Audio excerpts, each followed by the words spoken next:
It's a book club for kids. The book club for kids. It's the book club for kids. It's the book club for kids podcast. Hi, I'm Kitty Felde. This week we visit Oakland, California to talk about a book set in Oakland, The Moon Within. It's a story about how our bodies are changing and sometimes even our identities. Our readers from the youth group CinnamonGirl like how the book celebrates the onset of menstruation. It's like you getting into your own skin finally, and you're finally aging up, or I guess getting into your womanhood. Our celebrity reader is journalist and filmmaker Patricia Nazario. Mima says, judging from my body, that soon my moon will come, and with it my moon ceremony. It's a period, Mima, I tell her, not a moon. It will come every 29 days, just like the moon, so it's a moon cycle. Writer Aida Salazar says she wrote the book to help her own daughter navigate puberty. When my daughter was about 10, 11 years old, she started asking questions like, what's happening to my body? My armpits and the hair and what's going on, Mom? This is the Book Club for Kids, the show where kids talk about books. We'll tell you how you can be on the show a little later on, but first, let's meet our readers. Hello, my name is Bree. Hello, my name is Rose. Hi, I'm Carrie. Hola, yo soy Chloe. And we're all members of CinnamonGirls. And let me tell you about CinnamonGirls. Okay, so basically, CinnamonGirls is this group of girls of color, and they come together and they do leadership, book clubs, writing, traveling, and many more. Our book is The Moon Within by Aida Salazar, and what is it about? The book is about an 11-year-old girl who has to cope with having her period, and her mom wants her to have a party for her period. Our main character is named Sally. She's an 11-year-old girl who is changing. She's going through hormones. She's dealing with people at school. She's dealing with people that she likes or doesn't like and bullies. She's dealing with her family at home and just life in general. Well, let's meet our main character. Our celebrity reader is filmmaker and journalist Patricia Nazario. Mima says, judging from my body, that soon my moon will come, and with it my moon ceremony. It's a period, Mima, I tell her, not a moon. She whips back. It will come every 29 days, just like the moon, so it's a moon cycle. She doesn't know that the moon is a dancer to me, not a period. I dread the ceremony where she will gather all 6 of my aunts, some of my dance teachers, a constellation of grown-up women to talk to me about what it means to bleed monthly. And worse, I'll have to openly share my body's secret, my locket's secret, as if on display like a ripe mango on a fruit stand. I just about lose my lunch. I can't roll my eyes back anymore. Mima tosses her long night black hair to the side to explain for the 20th time, while I turn my back and imitate her words. Our ancestors honored our flowering in this way. It is a ritual taken away from us during so many conquests.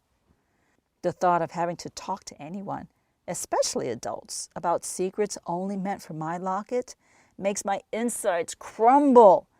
I won't do it. Please, Mima, please don't make me do it. Embarrassment will eat me up whole. I shout from my heart. Don't worry, Sally, she calms. Your body will tell us when it's time. She's also going through how she has a hormonal crush on her best friend, Ivan. Magda, who transforms into Marco, is going through a change with her identity, and he now identifies as gender fluid. He kind of changes his name to Marco. And people who maybe don't understand the term gender fluid, what does that mean? Gender fluid is where you don't really identify as a girl or boy. You use they, them pronouns. Gender fluid is basically when you don't define as a female or a male, you define as any gender, and that also means not just they, them pronouns, but any other pronouns as in she, her, he, him. Let's talk a little bit about that period of changing in girls' life. Have you guys all gone through that already? About in 7th grade, I got my first period, and for a while I actually didn't know. And then one time, like, I realized my mom's like, "What is that?" And I'm like, "I don't know." She's like, "You're on your period, Carrie." I'm like, "Oh, this happened like a couple months ago." And she's like, "Oh, what? You need to do this and this." And I'm like, "Oh, okay."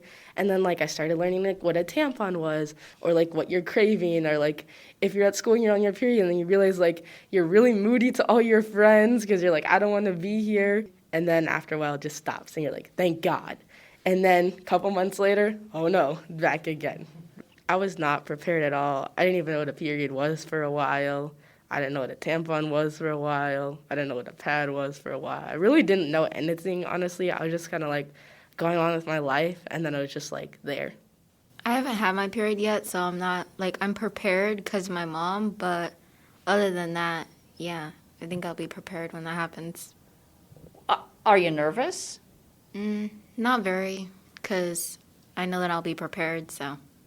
If it does happen, I kind of am prepared because of my mom. She's very, very, I don't know, like very protective, like, and worries about that a lot. She sent me to school with a whole bunch of that type of stuff just in case it happens. Is it embarrassing? No. You shouldn't be right at my school. It's not embarrassing at all.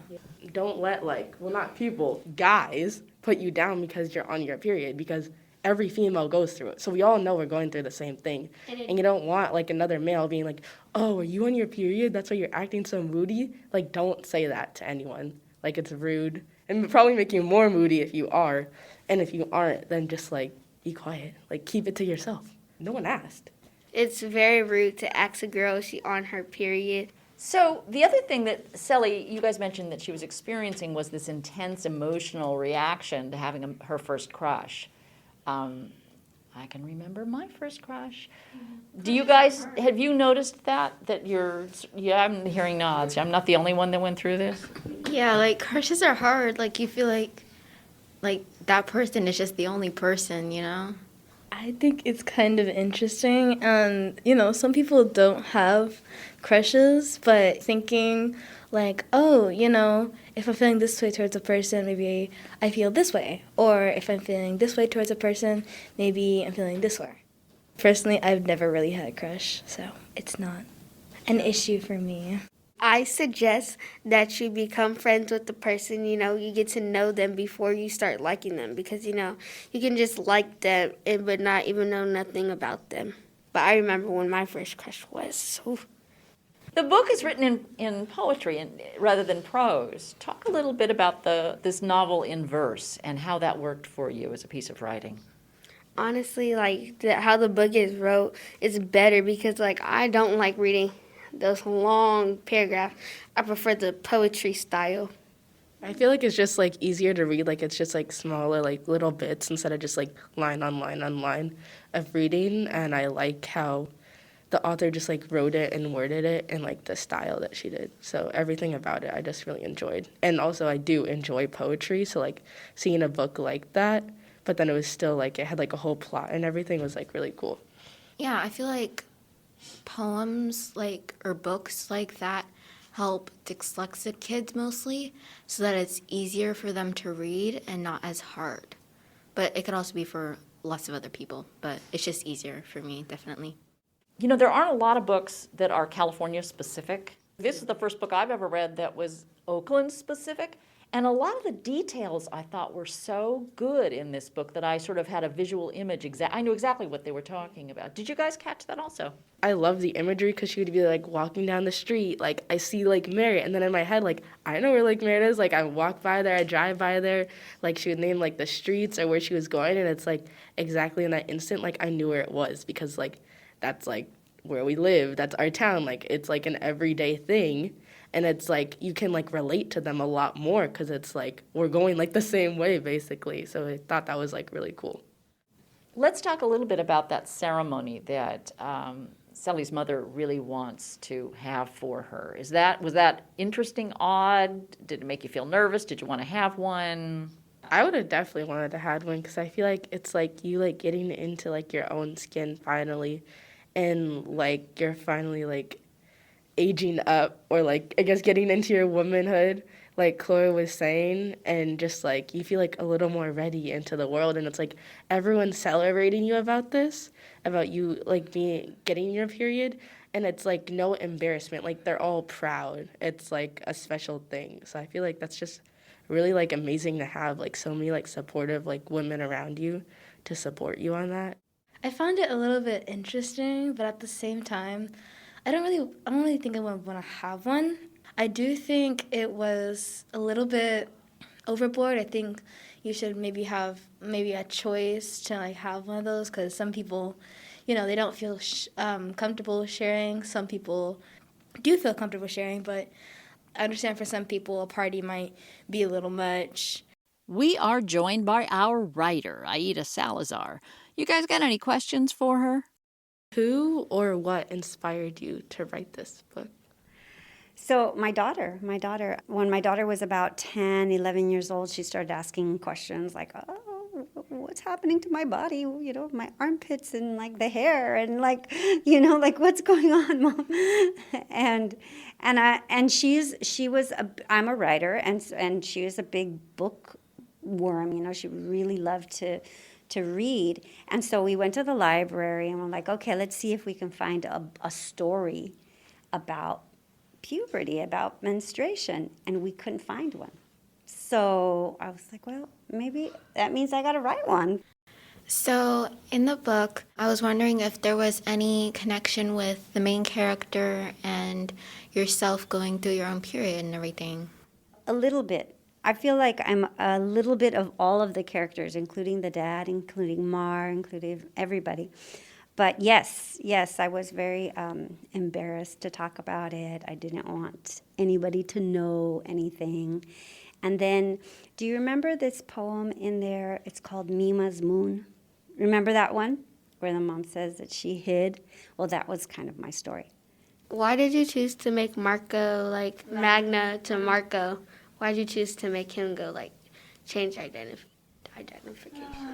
Well, when I was a little child, I was, back then, in the olden days, they were called us tomboys. I was, I had short hair. I wanted to be like a boy. I wanted to dress like a boy. It was it was kind of like my gender expression. And then when I got to be about 5th grade, I kind of got bullied by family and by my religion and everybody around me telling me that I couldn't be that way. And so I had to stop. And so that was a little bit of me in that story. But look at me now, I wear dresses and everything. so my gender expression went all the like totally different way, but I wanted to represent that part of me also in the book. In the book, Sally really liked to dance. She would like to dance to drums. What was kind of like the inspiration or motivation for that, and who or what did you think of when making that part? As you know, Oakland has all sorts of different cultures and events happening. I mean, you've been to the lake, right? And at the lake, there's always the capoeira and the hip hop and if you walk around the lake, you can see all of the different representations of the different cultures. And in Oakland, there's a community of folks that follow an Afro-Puerto Rican style of music called bomba.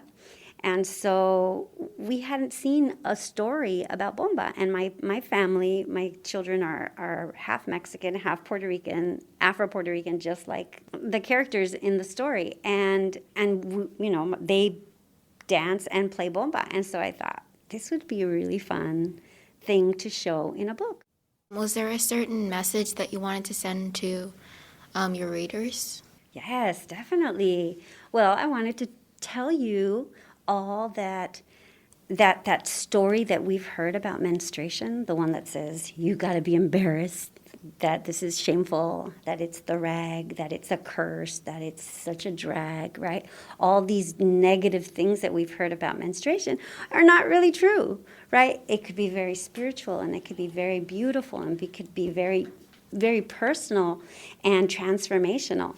And I wanted all of my readers to know, like, yes, this is powerful. I'm powerful when I'm menstruating. I've got all of this and then some. It's a gift. It's a beautiful process that I'm going through.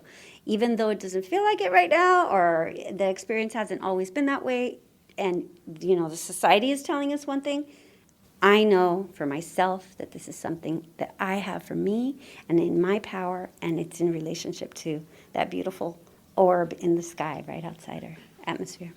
What element of girls of color were you trying to highlight in your writing? Well, there are no white people in the book. There's no white people in the book. And I wanted to show the diversity in Oakland, and how many communities of color in particular, we focus and we live our lives supported by one another, and we find strength in one another. And so I was really trying to show the beauty of the mixes of cultures, the Blaxican, the Afro-Puerto Rican and Mexican kid, all of the different kinds of children that exist. Not all of them, of course, but in the story. And so I was trying to highlight the beauty and the ways that we can support each other inside our cultures and in our traditions.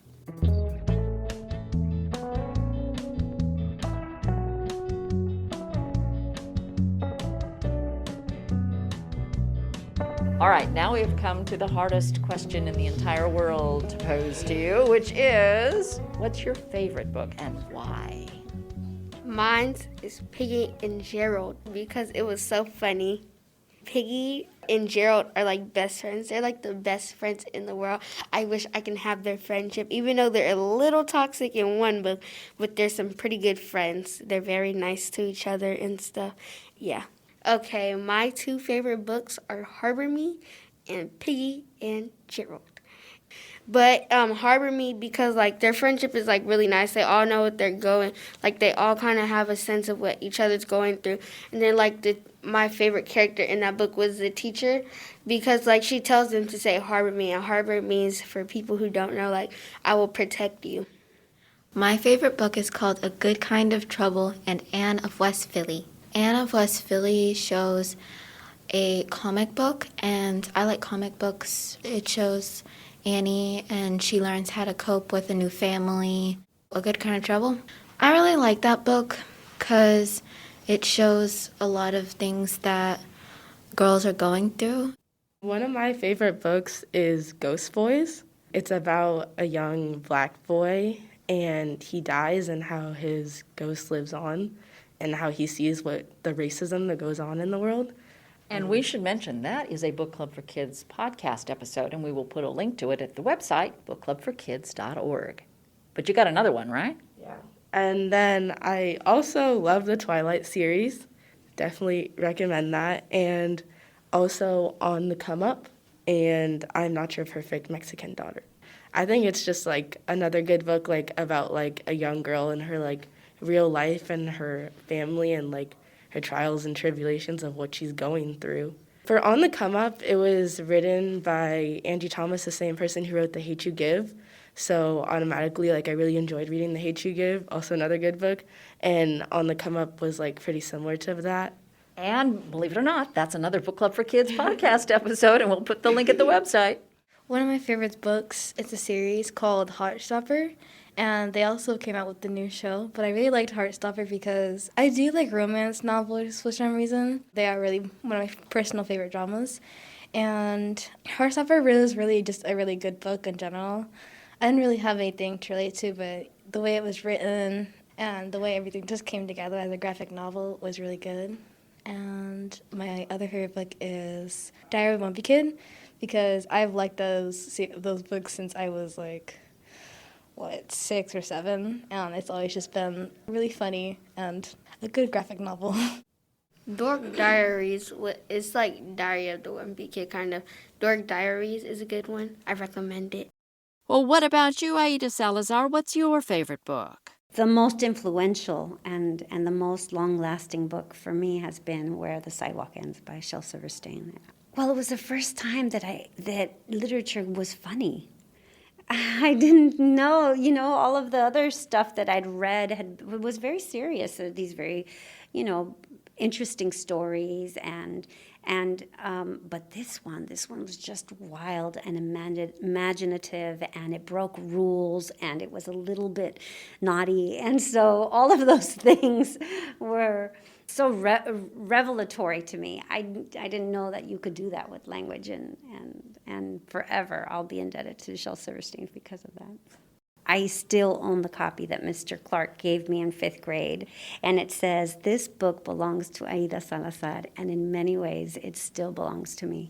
And I think that's the power of literature and what we bring as authors to children, that lasting, impression on the heart. I am Patricia Nazario, and I'm a filmmaker, journalist. Gaining knowledge from reading is central to my very soul. But because of my hectic schedule, I rely mostly on audiobooks, and I'm typically trying to solve a problem. I don't pick up and hold books as I used to when I first began enjoying reading in the 5th grade. Back then, I loved choose-your-own-adventure books, anything adventurous, really. The Lion, the Witch, and the Wardrobe was my favorite. These days, when I do want to read for fun, one of my favorite authors is the Brazilian writer Paulo Coelho. Everybody loves his book, The Alchemist, but my personal favorite is The Pilgrimage. It's about his personal journey along the road to Santiago, or El Camino de Santiago, which is a web of mountainous trails connecting Spain, France, and Portugal. The routes were declared the first cultural route of the Council of Europe. I love hiking and dream of doing El Santiago one day. Until I do, The Pilgrimage is my personal time travel machine. We'll have a list of everybody's favorite book at our website, bookclubforkids.org. And if you have a favorite book, you can be on the Book Club for Kids podcast too. You just record yourself on the voice memo app of a smartphone, telling us your first name, the city where you live, the name of your favorite book, and why you love it. And then email the audio file to us here at kitty@bookclubforkids.org. You can also email us a picture of yourself with that book. And if you're a teacher or a librarian, either in Southern California or the Washington, D.C. area, we would like to come out and tape a full-length episode of Book Club for Kids with your readers. It costs you nothing, and we can send you all the information if you email us at kitty@bookclubforkids.org. Thanks this week to producer Chad Francis. Brandon Baker composed our theme with additional music from Andrew Walton. Emma Steinkellner designed our logo. Thanks to our writer, Aida Salazar, and our celebrity reader, Patricia Nazario. And thanks to our readers this week, Bree, Rose, Carrie, and Chloe, and Mina Vittman, who helped organize our CinnamonGirl episode. We have a free newsletter for teachers, parents, and librarians full of free tips about how to turn kids into lifelong readers. You can sign up at the website, bookclubforkids.org. And if you'd like to talk to your kids about the election, check out our other podcast, The Fina Mendoza Mysteries, wherever you listen to podcasts. I'm Kitty Felde. Thanks so much for listening.